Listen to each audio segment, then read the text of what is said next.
Nagtipo ng ilang grupo sa Mabuhay Rotonda para ipanawagan ang pag-iwas sa paggamit ng paputok sa pagsalubong sa bagong taon.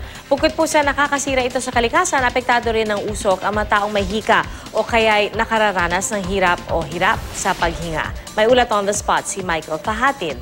Michael? Tama ka dyan, Tia. No? Nagsagawa nga ng gas mask action. Ito yung pagkasuot ng mga gas mask itong sa Mabuhay Rotonda. Itong grupo ng Eco Waste Coalition at Philippine College of Chest Physicians laban sa paggamit ng paputok, lalo sa kasagsagan ng pagdiriwang sa pagsalubong sa bagong taon.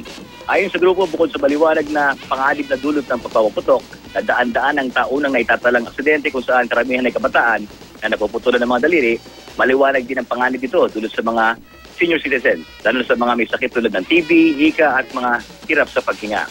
Sanhigid daw ito ng pagkakaroon ng sakit sa mga sanggol na na-expose sa usok ng paputok na karaniwan nagdadala ng mga heavy metal oxide na ilang araw pa nananatili sa hangin matapos ang selebrasyon.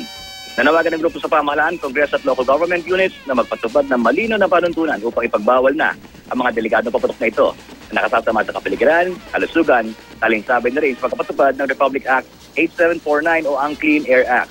Nilinaw ng grupo na mariing panawagan lamang ito dahil hindi daw malinaw sa kasalukuyang panuntunan ng Clean Air Act ang reglamentos ukol sa paputok. Batid din daw ng grupo ang kalagayan ng fireworks industry na ang panukalangan nila ay magkaroon na lang ng organized celebration kung saan ang LGU mismo ang bibili ng mapaputok sa industriya at sa isang designated na lugar na lamang magkaroon ng fireworks display. Naway maging ligtas daw at makahulugan at may pagtatagi sa kalusugan ng ibang tao ang selebrasyon ng bagong taon na ito. Paano ni Dr. Ellen Lucero, pulmonologist, sa mga may sakit na huwag na lamang lumabas ng bahay sa kasagsagan ng pagpapaputok at pagsuot ng gas mask. Tia? Maraming salamat, Michael Fahatin.